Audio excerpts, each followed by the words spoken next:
하나님 말씀 누가복음 9장입니다.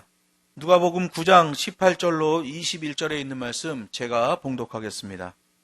예수께서 따로 기도하실 때에 제자들이 주와 함께 있더니 물어 가라사대 무리가 나를 누구라고 하느냐?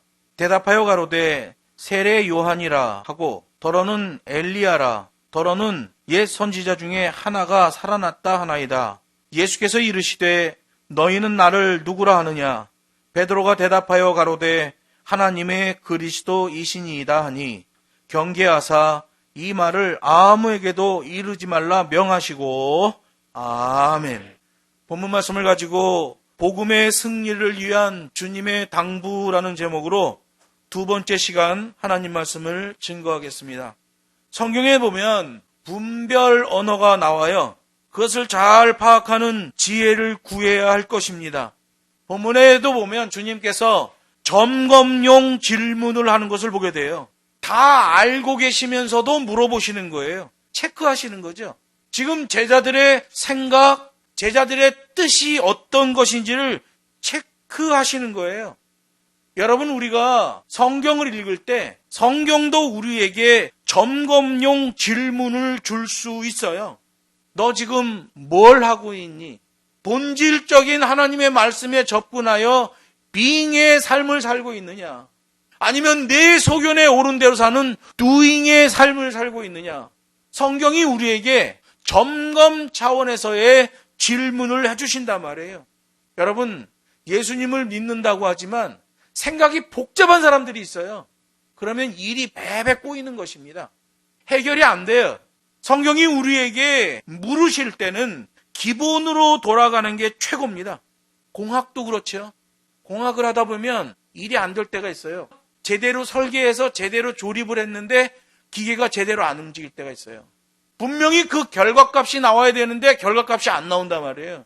그러면 복잡하게 생각할 수가 없어요. 다시 기본으로 돌아가면 돼요. 기본으로 돌아가면 그 문제가 발견되어지는 거예요. 어떤 사람은 문제가 일어나면 그 문제를 더 복잡한 방법으로 가는 사람이 있어요. 그거 안 풀립니다. 예를 들어서 거짓말을 했으면 거짓말이라고 그냥 깨끗하게 얘기해야 돼요. 그러면 금방 해결되는 거예요. 기본으로 돌아가면 돼요. 그런데 거짓말을 덮으려고 또 거짓말을 하고 그 거짓말을 덮으려고 또 거짓말을 하고 이러면 이게 해결이 안 되는 거예요. 죄로 가는 겁니다. 우리 하나님의 계명은 근사하고 반듯한 계명이에요. 인생이 복잡해질 때, 생각이 복잡해질 때는 기본으로 돌아가면 돼요. 하나님의 말씀, 계명으로 돌아가면 그 근사하고 반듯한 계명을 따라 우리도 근사하고 반듯한 자세가 나와지는 거죠.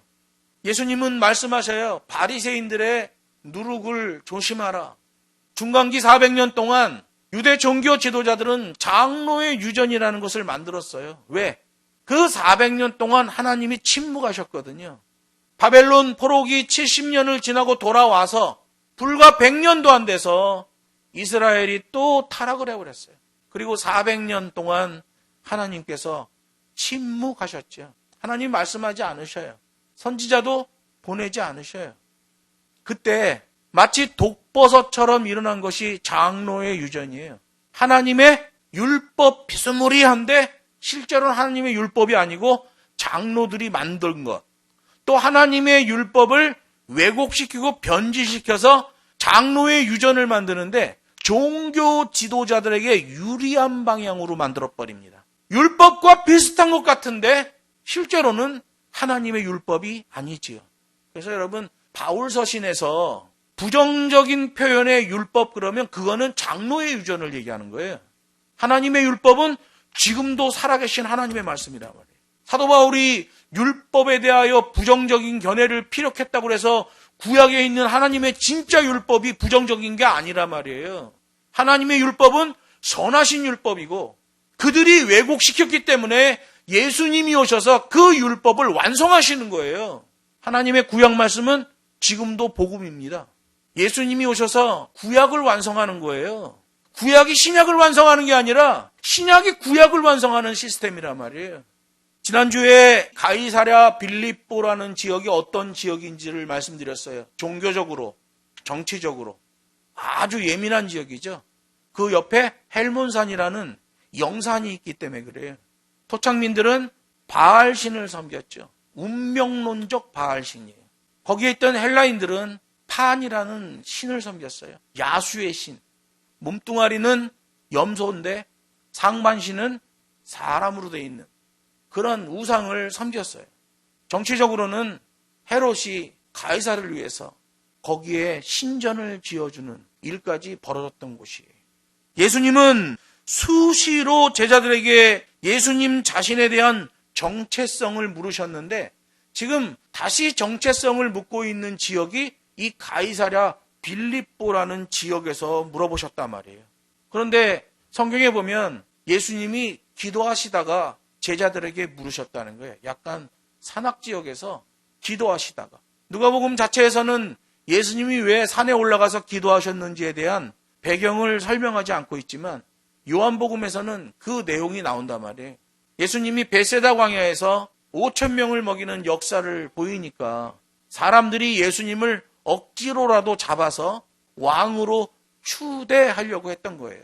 그런데 유대인들 중에서 예수님을 왕으로 추대해서 로마를 쫓아내고 유대의 독립을 이루고자 원했던 사람들이 바로 열심당원이죠.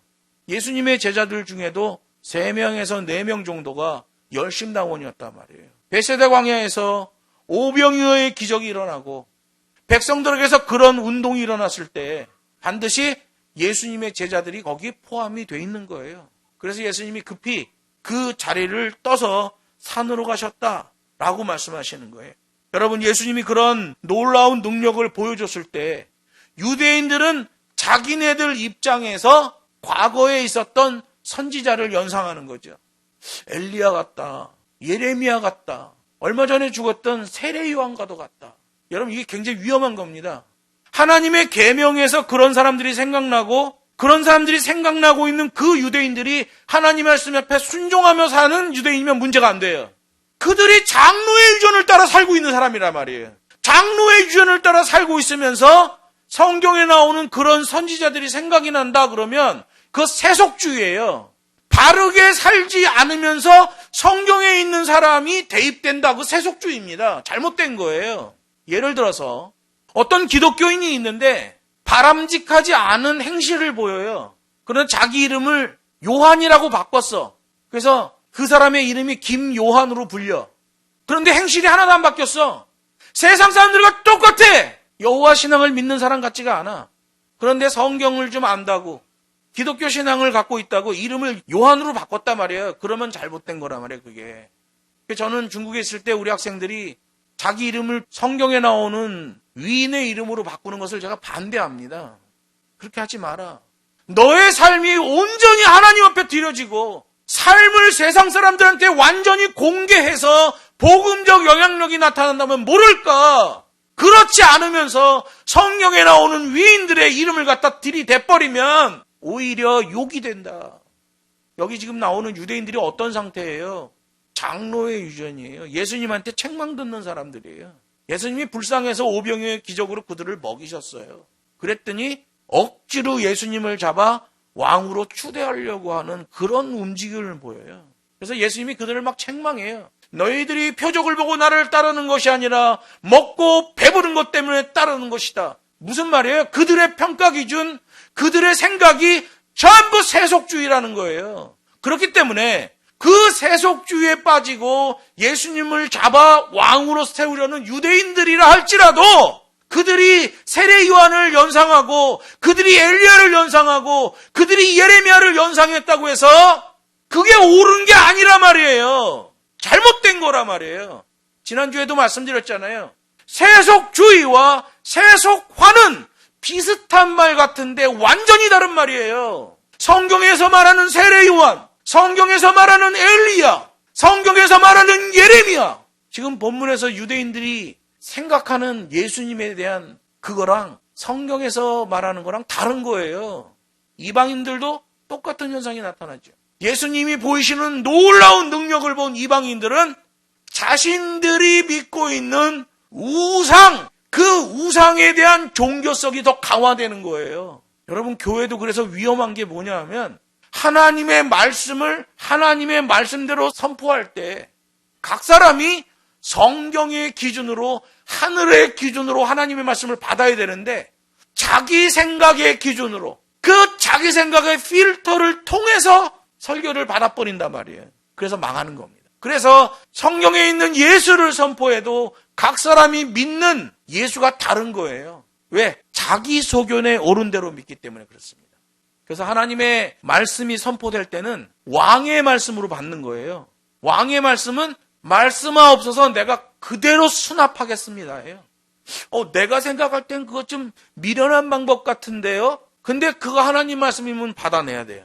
내가 생각할 때는 세상적인 저런 방법이 훨씬 더 좋을 것 같은데, 좀 세련되고 그 이벤트를 하면 교회가 더 활성화될 것 같은데 하나님의 말씀이 그거 아니야 그러면 내려놔야 돼요. 아무리 좋아도 내려놔야 되고 아무리 싫어도 하나님 말씀이 붙들어라 그러면 붙드는 거예요. 이게 교회죠. 이게 예수의 몸된 교회예요. 그런데 이제 이 기준에서 흔들려 버리면 세속주의가 돼버리는 거죠. 유대인들은 예수님을 적극적으로 추대해 유대의 왕을 삼으려 했어요. 이방인들은 엉뚱하게도 자신들이 믿고 있는 우상, 그 우상 숭배의 생각이 더 강화되었단 말이에요. 여러분, 우리 하나님의 계시는 하늘 기준에서 해석되어야 뒤탈이 없는 거예요.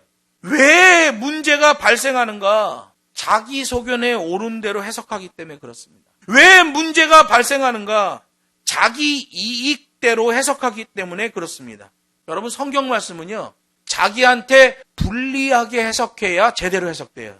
예를 들어서 예수님이 말씀하셔요. 사람이 헌화하는 장터가 있는데 바리새인은 길게 늘어뜨려지는 종교 지도자의 옷을 입고 시장 한가운데서 두 손을 들고 나는 일주일에 2번씩 금식하나이다. 나는 11조를 하나이다. 나는 무엇을 하나이다. 라며 기도하는데 자기의 의의를 드러내고 자기를 뽐내고 자랑하는 모습을 보였단 말이에요. 예수님은 그 바리새인의 모습을 악하다고 말씀하셔요. 그런데 거기에 또 한 사람이 있는데 세리가 있어서 그는 엎드려서 얼굴도 들지 못하고 나는 죄인입니다를 외치고 있어요. 그때 당시 유대 사람들이 볼 때는 바리새인, 존경받는 종교 지도자지요. 사회 유지급 인사예요. 스승이에요.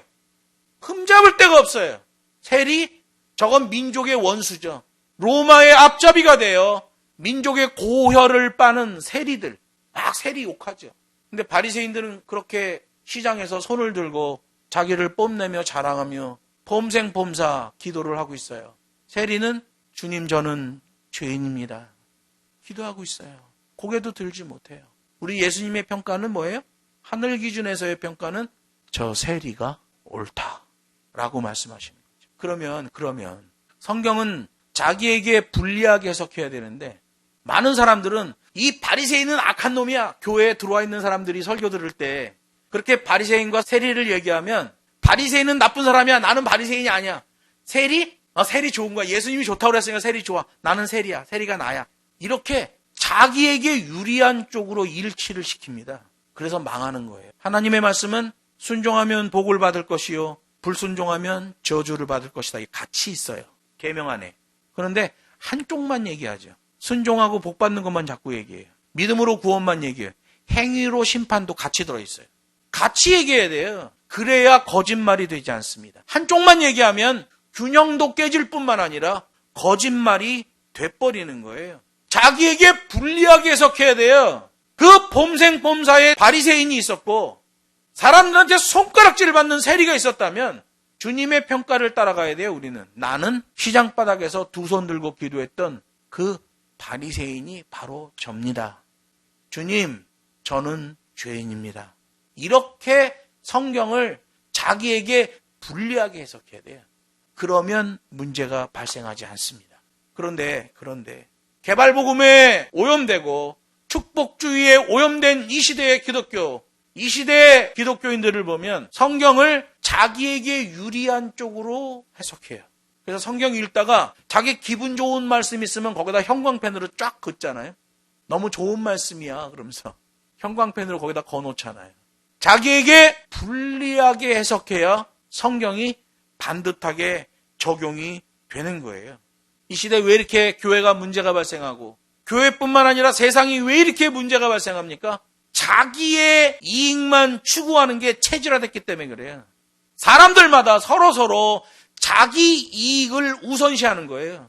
그래서 우리나라 한 1년 전에 영끌 부동산 투기 아주 열풍이 일었잖아요.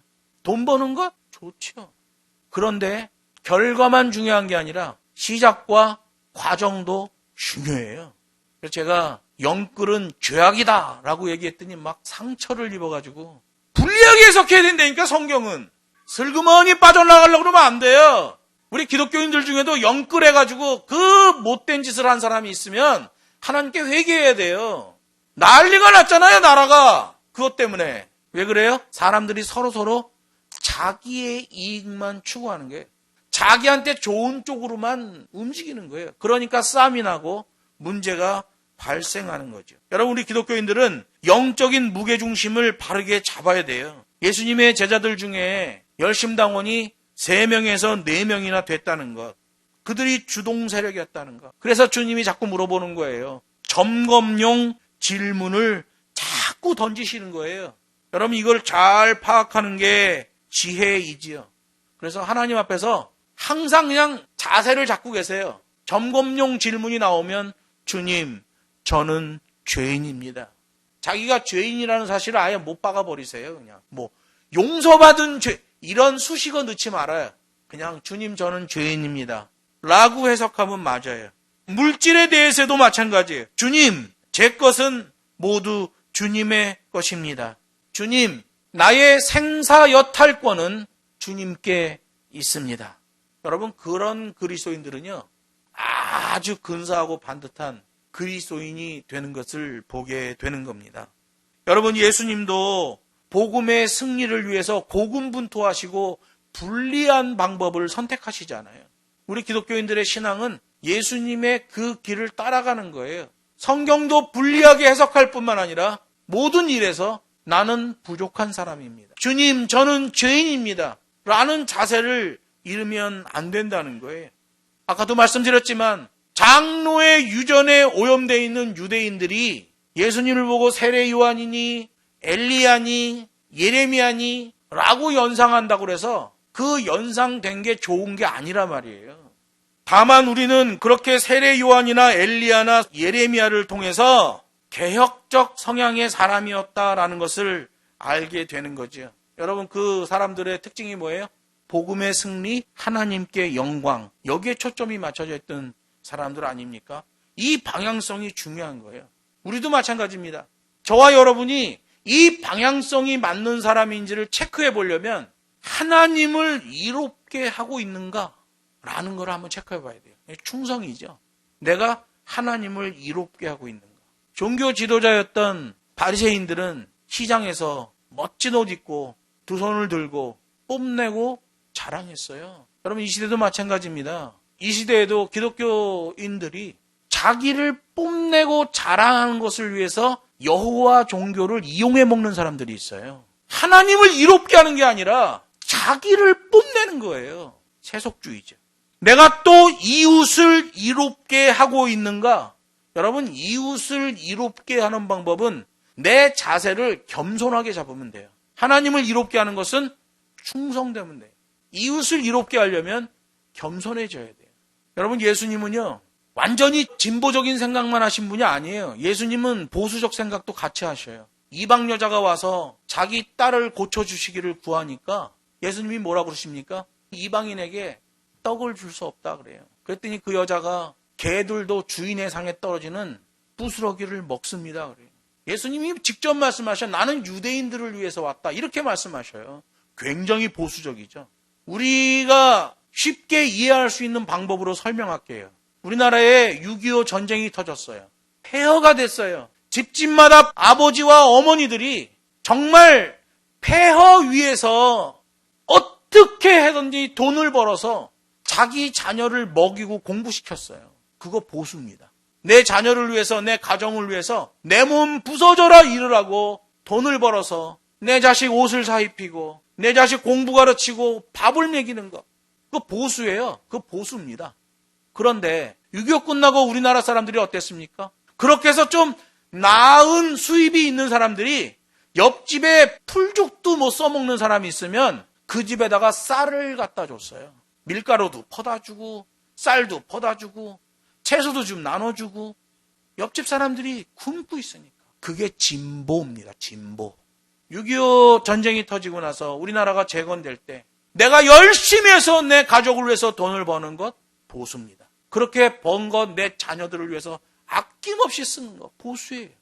그런데 보니까 옆집은 피죽도 못 써먹고 있는 거예요. 그래서 내가 피땀 흘려 벌어온 돈으로 산 곡식을 그 집에다 나눠주는 거예요. 진보입니다. 여러분, 진보와 보수는 같이 있어야 돼요. 그러면 건강한 거예요. 생각도 마찬가지죠. 그런데 이게 분리돼 버리면 문제가 생깁니다. 진보주의, 보수주의, 주의자가 붙어버리면 병들어 버리는 겁니다. 나눠주면 병드는 거예요. 아까도 말씀드렸지만 우리 기독교 하나님의 계명 안에는 순종하면 복을 받을 것이요 불순종하면 저주를 받을 것이다. 이게 같이 들어있어요. 복음이 나갈 때 이게 같이 나가야 돼요. 그러면 건강한 복음이에요. 그런데 순종하고 복 받는 얘기만 자꾸 합니다. 무조건 구원, 교회 다니면 구원, 예수 믿으면 구원. 근데 그 사람의 삶은, 그 사람의 행위는 세상 사람과 똑같고 패역해요. 이름도 요한으로 바꿨어. 서울에 있는 어느 목사는 다윗으로 바꿨죠.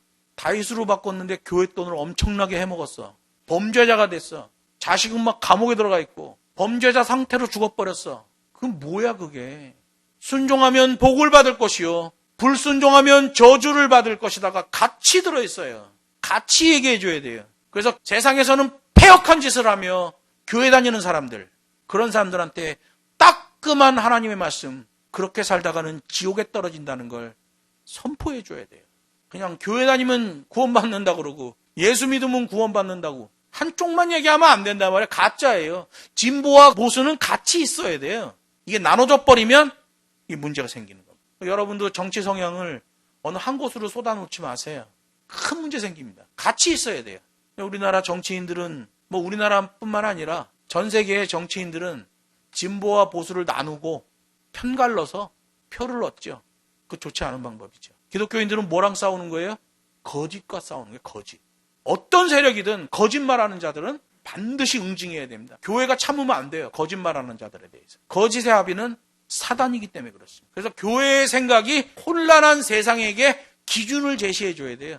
교회가 막 어느 한쪽으로 쏠려가고 이쪽으로 쏠려가고 저쪽으로 쏠려가고 그러면 안 돼. 교회는. 뭐하고 싸우는 거예요? 거짓하고 싸우는 거죠. 예수님이 여기 20절에서 말합니다. 그럼 너희는 나를 누구라 하느냐? 예수님은 그들의 세속주의적 입장에서 세례 요한, 엘리야, 예레미야라 하는 것 말고 진리 차원에서 너희는 나를 누구라 하느냐? 라는 제자들의 대답을 원하셨단 말이에요. 지난주에도 말씀드렸지만 세속화는 좋은 거예요. 세속주의는 나쁜 겁니다. 세속주의는 가치 판단의 기준이 세상의 물질과 사상에 빠져버린 것을 얘기해요. 기독교가 로마의 국교가 됐을 때 급격한 타락이 벌어지잖아요. 빨리 빼내야 돼. 로마의 권력 안에 교회가 들어가 있으면 세상 편하고 좋죠. 국가에서 돈 다 나오니까. 얼마나 좋아요. 종교 지도자 신분만 가지면 평생 놀고 먹을 수 있어요. 얼마나 좋아요. 그런데 타락이에요. 그렇게 국가 권력 안에 들어가 있는 교회를 세상 밖으로 빼내는 것이 바로 세속화예요. 예수님은 유대 기독교, 여호와 종교가 잘못된 권력 안에 들어가 있다는 사실을 말씀하셨어요. 장로의 유전에 들어가 있다는 걸 말씀하셨죠.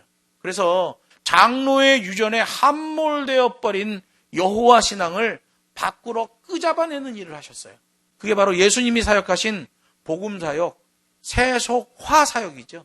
예수님은 보수와 진보가 같이 들어있는 분. 예수님은 그 유대교를 굉장히 사랑하셨어요. 대신 진짜 유대교를 사랑하셨죠. 여호와 신앙. 그 여호와 신앙은 이 시대에 기독교에 전수되었습니다. 우리도 그런 자세로 살아야 돼요. 교회가 세속주의에 빠지는 것은 절대로 안 되는 일이고 교회가 세속화되는 것은 바람직한 일이에요. 당시 종교 지도자들의 장로의 유전에 속해버린 여호와 신앙을 밖으로 빼내신 제 위치로 옮기신 예수님의 사역. 여러분, 그래서 여호와 신앙은요, 특정 권력의 붙잡히거나 그 특정 권력에 예속되면 안 되는 거예요. 중국의 삼자교회, 공산당 권력 안에 들어가 있는 교회잖아요. 그 세속주의 교회입니다.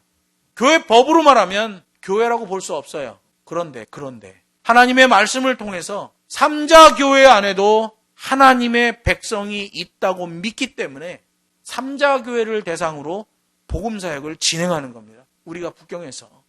공산당 권력 안에 있는 공산당 교회니까 우리가 우리랑 관계없어 라고 하면 안 된단 말이에요. 그 안에 하나님의 백성이 있기 때문에.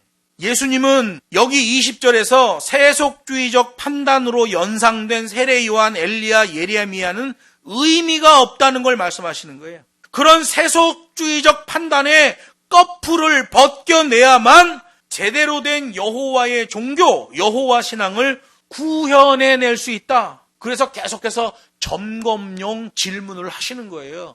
그 수사법을 쓰시는 거예요. 이런 수사법이 나올 때, 점검용 질문이 나올 때 그것을 분별할 수 있다면 그건 하늘의 지혜입니다. 이 시대에도 마찬가지죠. 세속주의에 빠진 기준에서 나오는 설교를 구별할 수 있어야 돼요. 하나님의 계명에서만 나오는 하나님의 말씀을 구별할 수 있어야 돼요. 그러면 어디를 따라가야 될지가 나오는 거죠.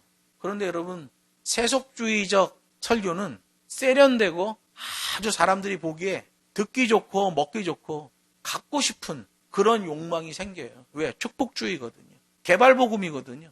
진짜 하나님의 말씀은 힘들어. 부담스러워. 벌어서 남주려는데 부담스럽죠. 세상에서 핍박받는 삶을 살아야 된다는데 부담스럽죠. 그런데 자기에게 불리하게 해석하면 그 하나님의 말씀을 따라가게 되는 거예요. 예수님은 그 세속주의적 판단의 평가를 들으신 다음에 다시 제자들에게 세속적 판단의 평가를 재차 묻고 있어요. 세속주의적 판단, 헤롯 왕이 채집한 정보, 당시 장로의 유전에 빠졌던 유대인들이 평가하는 예수님에 대한 생각, 이런 거 말고 그런 장로의 유전에서 빠져나온 상태, 세속적 판단에서의 예수님에 대하여 너희들이 얼마나 알고 있느냐, 그 평가를 재차 묻고 계시는 거예요. 아주 미묘하죠. 아주 차이가 미세한데 실제로 가서 보면 결과물이 달라집니다. 세속주의적 판단, 세속적 판단 완전히 달라요. 예수님께서 무엇을 위해 사역하시고 또 무엇을 사역적 결과물로 얻으시려는 것인지를 미리 보여주시는 거죠. 예수님이 이 땅에 지상사역을 하시면서 어떤 결과물을 내실 것에 대한 복선을 미리 말씀하고 계시는 거예요. 그걸 정확하게 파악하는 제자는 진짜 제자고 선생님의 가르침을 따라 사역을 하게 되는 거고요. 그게 판단이 안 될 경우에는 세속주의에 빠지고 예수의 몸된 교회라 하면서 이벤트 잡아 돌리고 돈벌이 하는 거예요. 뭘 위해서? 자기를 위해서. 자기에게 유익하게 해석하는 거예요. 자기에게 이익이 되게 해석하는 거예요. 이 시대 대부분의 교회들이 개교회주의에 빠져 있는 게 바로 그렇습니다. 성경은 말해요. 우주적 교회는 오직 예수 그리스도만 참 목자 삼는 교회예요. 근데 이 시대 교회 보세요. 개교회주의잖아요. 자기네 교회 더 세련되고 자기네 교회 더 부흥시키려고 수천만 원, 수억 원을 써가면서 무슨 축제, 이벤트를 하는 거 아니겠어요? 자기에게 불리하게 성경을 해석하는 교회가 별로 없지요. 그래서 서울에 있는 큰 교회들은 보면 선교비가 전체 예산의 1%도 안 되는 교회들이 허다합니다. 성도가 그냥 몇십만이라는데 선교비가 0.2%래. 손해 안 보려고 그러는 거예요. 자기 이익을 위해서 교육관 짓고 무슨 센터 짓고 산속에다 산 사고 기도원 짓고 뭐 무덤 만들고 그 무슨 교회예요? 자기에게 유리하게 해석하는 교회의 특징이죠. 이벤트하고 프로그램 잡아 돌립니다. 저는 목회하면서 보니까 교회는 한 목사가 성도 40명만 있으면 모든 일 다 할 수 있어요. 성경에서 요구하는 거 다 할 수 있어요.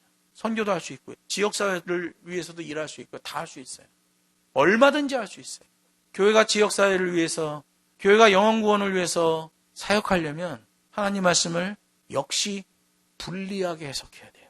그러면 교회가 자기를 위해서 돈 쓰지 않고 바깥을 위해서 돈을 써요. 하나님을 위하여 충성되이 돈을 써요. 이웃을 위하여 겸손히 돈을 쓰게 되는 거예요. 그래서 어떤 사람이든 그 호주머니 상태를 보면 이 사람이 하나님을 사랑하는구나. 이 사람이 이웃을 사랑하는구나. 이 사람이 성경 말씀을 사랑하는구나. 이걸 알 수 있어요. 세속주의에 빠지면 자기밖에 몰라요. 바깥으로는 아주 인색해집니다. 진정한 회개는 호주머니가 회개했을 때 진정한 회개라고 말하는 거예요. 여러분, 이 시대의 그리스도인들도 진지하게 스스로에게 질문해야 돼요. 나는 누구인가? 나는 무엇을 하고 있는가? being의 일을 하고 있는가? doing의 일을 하고 있는가? AD 313년에 로마의 콘스탄틴 황제에 의해서 기독교가 공인돼요. 그리고 380년에 기독교가 국교화됩니다. 세속주의에 빠지는 거죠. 그 사이에 로마 교회에 누가 들어와요? 어거스틴이 들어오죠. 괴악한 신비주의자 어거스틴. 그런 괴악한 신비주의자가 교회에 들어와도 교회가 아무렇지도 않아. 왜? 같이 타락했기 때문에.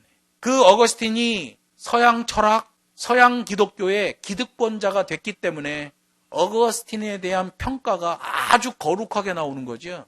어거스틴 자체는 괴악한 신비주의자였어요. 만이교 신봉자였잖아요. 거의 교주급입니다. 여러분이 기독교는 기준이 하나님 말씀으로 돌아와야 돼요. 세속주의 기준, 그 사람이 세상에서 금수저고 어거스틴이 너무나 유명 인사고 그가 교회에 들어왔는데 그가 교회의 모든 권력을 다 잡았어. 신학 분야도 다 잡았어. 그렇다고 해서 그 사람의 생각을 쫓아가면 안 돼요. 그 사람의 실제 삶을 점검해야 돼요. 교회의 바운더리 안에서는 엄청 거룩해. 세상적 삶에서는 완전히 폐악해.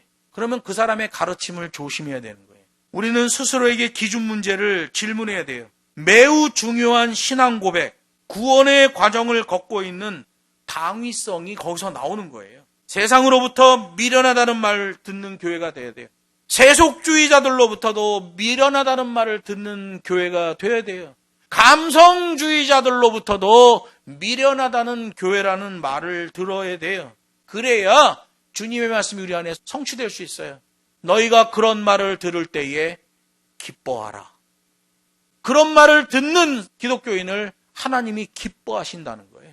여기 누가복음 9장 21절에 보면 타이밍의 문제를 말씀하셔요. 선동과 감동의 경계에서 타이밍 문제를 언급하고 있는 거예요. 20절에 보면 베드로가 제자들을 대표해서 대답을 하고 있는 거예요. 예수께서 이르시되 너희는 나를 누구라 하느냐? 그리고 베드로가 대답하여 가로되 요 사이에 엄청난 정적의 시간이 흐르고 있는 거예요. 누구도 대답하지 않는 거야. 그러니까 베드로가 책임감이 막 드는 거예요. 내가라도 빨리 좀 대답을 해야겠다 라는 생각을 하는 거죠. 누가복음 9장 17절과 9장 18절 사이에 엄청난 시간이 흘렀듯이 너희는 나를 누구라 하느냐? 베드로가 가로되 그 사이의 시간이 침묵의 시간이 이렇게 쫙 길어지는 거예요. 그러니까 베드로가 제자들 중에 누구라도 대답을 해야 되는데 대답하는 사람이 없네. 내가라도 대답해야지 하고 입을 연 거예요. 미묘하고 예민한 순간에 대표성을 가지고 베드로가 말해요. 책임감을 가지고 말해요. 힘들게 대답하는 자로 베드로가 자기에게 그 상황을 불리하게 적용하는 거예요. 예수님이 물으셨잖아요. 제자들이 대답 안 하려고 그래. 왜? 자기들이 그동안 선동했거든. 대답 안 하려고 그래. 베드로가 그 상황을 자기에게 불리하게 적용하는 거예요. 그때 성령께서 베드로의 입을 주장해 주신 거죠. 불리하게 해석하는 자예요. 그래서 마태복음 16장에 보면 주는 그리스도시요 살아계신 하나님의 아들입니다. 그렇게 베드로가 대답했을 때 예수님이 말씀하셔요. 바 요나 시모나. 바 요나라는 말은 바는 아들이란 말이고 요나는 베드로의 아버지 이름이에요. 그러니까 요나의 아들 베드로야. 바 요나 시모나. 네가 복이 있도다. 이것을 네게 알게 하신 이는 혈육이 아니요 세속주의로 나온 게 아니라 하늘에 계신 내 아버지시니라. 하늘에 계신 여호와 하나님의 일을 이 땅에서 이루시는 분이 바로 성령 하나님이셔요. 베드로의 입을 성령이 열으셨던 거지요. 어떤 자세에게? 불리하게 적용한 베드로에게. 종교적으로 두로 지역이 옆에 있었기 때문에 바알 우상이 창궐하고 이방 종교 권력의 영향력이 강력하게 나타나고 있던 가이사랴 빌립보, 정치적으로도 황제에게 아부하며 신전을 지어줄 만큼이나 세속주의에 빠져있던 가이사랴 빌립보, 하필 거기에서, 너무 독특하게도 거기에서 예수님의 정체가 나오게 된 거예요. 인간의 몸으로 이 땅에 오신 하나님의 아들, 유대 암흑기 400년 동안 유대인들에게 창궐해 오던 가짜 율법, 장로의 유전, 그 허구성을 드러내시고 그들에게 예속되어 버려서 왜곡되고 변질됐던 하나님의 진짜 율법을 이제 장로의 유전 권력 안에서 완전히 뽑아내셔서 세속화를 완성하시고 인류 구원의 큰 길을 여시는 메시아 예수 그리스도, 그 정체가 이 가이사랴 빌립보에서 나오게 된 거예요. 21절에서 말하는 경계하다라는 말은요, 꾸짖다시피 하며 심각하게 당부하다라는 뜻이에요. 그냥 야 조심해, 이게 아니라 거의 막 꾸짖다시피 하며 심각하게 당부하셨다는 거죠. 왜 그래? 타이밍이 지금 안 맞는다는 거예요. 절대 서술형 누가복음은 경계하다로 그치지 않고 명령하다를 추가했어요. 파랭게일렌, 우리말로는 명령하다 이렇게 돼 있는데 원문은 함구령으로 돼 있어요. 함구령. 너 그 말은 절대로 다시 열지 마라, 이렇게 말해요. 베드로가 말했던 그 고백, 그 말은 성령께서 말하게 하신 진리이기는 하지만 그럴지라도 타이밍상 지금 알려질 사안은 아니다 라고 막아버리시는 거죠. 제자들 중에 열심당원이 있어서 그들조차도 감당하기 어려운 예수는 메시아라는 말, 엄청난 거죠. 이거 지금 선동했다가 체킹당하고 있는 열심당원 제자들이 베드로의 이 말을 듣고 불에다가 기름 붓는 그런 격동이 일어날 수 있어요. 예수님이 딱 경계하시잖아요. 꾸짖듯이 심각하게 당부하시고 함구령으로 막으셨다, 이렇게 돼 있는 거예요. 예수님을 잡아서 억지로라도 왕을 삼으려고 하는 유대인들이 베드로의 말을 들으면 격동할 수밖에 없겠죠. 뿐만 아니라 예수님을 호시탐탐 노리고 죽이려고 하는 유대 종교 지도자들을 더 자극하는 말이 될 수밖에 없는 거예요. 또한 유대를 식민지 삼고 있는 로마 권력도 긴장하고 복음을 성취하기도 전에 예수님에게 심각한 위해를 가할 수 있기 때문에 이게 타이밍이 안 맞는 거예요. 선동과 감동의 경계에서 타이밍 문제를 언급하고 있는 것이 21절이에요. 여러분, 그래서 예수님의 제자들을 헬라어에서는 마데테스라고 그래요. 마데테스. 우리말로는 증인이라고 번역하죠. 킹제임스 버전도 마데테스 그러면 제자 또는 증인 이렇게 번역해요. 그런데 이 마데테스라는 말은 굉장히 전문적인 용어예요. 어떤 증인이냐면 함구령의 증인이에요. 일체 말을 안 해. 그랬다가 결정적인 순간이 오면 그때 입을 딱 열어서 증거를 내뱉는 사람이, 그게 마데테스예요. 예수님은 여기 21절에서 꾸짖듯이 심각하게 당부하시고 함구령 파랭게일렌, 그 말로부터 네가 이격돼 있어야 된다, 이렇게 말씀하셔요. 그 말이 다시 네 입에 붙지 않게 하라, 이렇게 말씀하십니다. 말씀을 맺습니다. 예수님께서 이렇게까지 자신의 메시아 정체를 숨기시려고 하는 이유는 복음의 승리를 위해서예요. 이 땅에 보내진 예수님은 복음의 승리를 통해서만 하나님께 영광을 일구어낼 수 있었기 때문에 그래요. 공의를 충족하시려는 거죠. 예수님이 여기서 무게중심을 잃어버리거나 흔들려버리면 열심당원 제자들도 격동하지요. 거기 모였던 유대인들도 격동하지요. 종교 지도자들 날뛰지요. 로마 권력 칼 들고 쫓아오는 거예요. 진리의 말씀, 예수의 복음을 안다는 것은 아주 미묘하고도 정교한 뭔가가 있다는 거예요. 이게 바로 매뉴얼이, 법과 시기. 그냥 내 생각대로 내 소견대로 믿는 기독교 신앙이 아니에요. 항상 기준이 밖에서 내 쪽으로 적용이 돼야 돼요. 불리하게. 내가 불리한 쪽으로 적용이 돼야 돼요. 그럼 그거 진짜 복음입니다. 야고보서에서 말하는 행함이 있는 믿음이 바로 그 믿음이에요. 매뉴얼의 믿음, 계명대로 실천된 믿음. 더 정확하게 말하면 나에게 불리하게 적용된 복음을 얘기하는 거예요. 종말의 때에 순교하는 14만 4천의 하나님의 종들, 그들은 공의의 말씀대로 역사하시는 그 하나님의 계명을 따라 행하는 종들이라는 의미를 갖고 있잖아요.